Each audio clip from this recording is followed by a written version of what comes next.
Hello,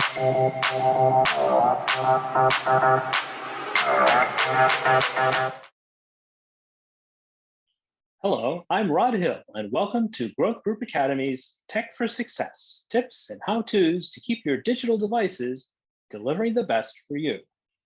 This week, we have a tip for Mac OS and iOS device users. Did you know, if you're using multiple Apple devices, a Mac, an iPhone, maybe even an iPad, that by using Apple's iCloud Drive, you can access, edit, and send files from any of your devices or even from the web. iCloud Drive, along with Apple's suite of free apps and some third-party vendor apps, provide today's busy professionals quick and easy access to important files and information from virtually anywhere. It's as easy to set up as it is to use. First, we make sure that iCloud Drive is turned on for each device. Next, make sure that you're logged in on each device using the same Apple ID. And finally, you can even access all of the files on your Mac desktop and Files Documents folder. To do this last part, you'll need to set those specific settings in the iCloud Drive preferences. Let's take a look at some screenshots to see how this is done. All right, so here we are. I've taken these screenshots. I've got my Mac view on the upper left, the iPhone view, and the iPad view of their settings. It's a little bit different on the Mac than it is on the iOS devices. On the Mac, you click on the Apple ID, and it takes you right to the iCloud section.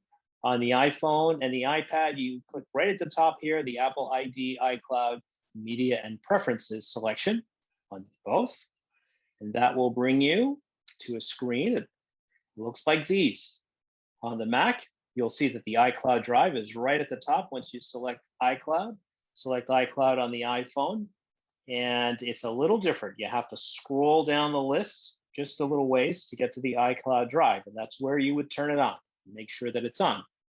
Same is true for the iPad. Click on the iCloud icon, scroll down the list of apps until you come to the iCloud Drive and make sure that it's on.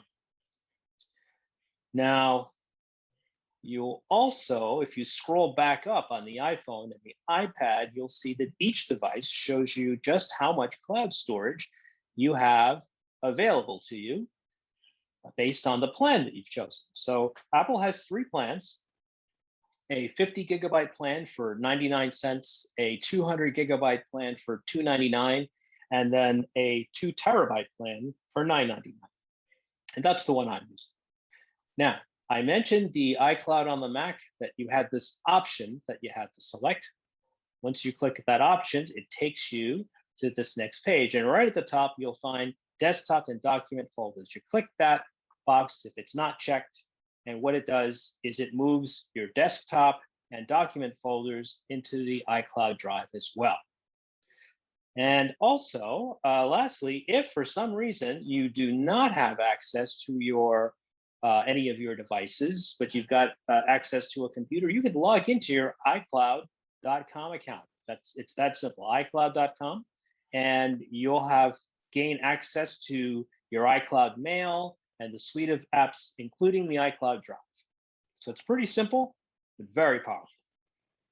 Now, if that wasn't enough, you can even log into other cloud storage applications through the Files app on your iPhone and iPad, giving you the ability to access all of your cloud storage accounts from within the Files app, one location. Well, you couldn't ask for a more convenient way to access all of your cloud-based files and documents. So if you haven't been using this feature, you definitely want to check it out. Well, that's it for today. I really hope you find this video helpful. Thanks so much for watching. And from all of us at Growth Group Academy, take care and great success.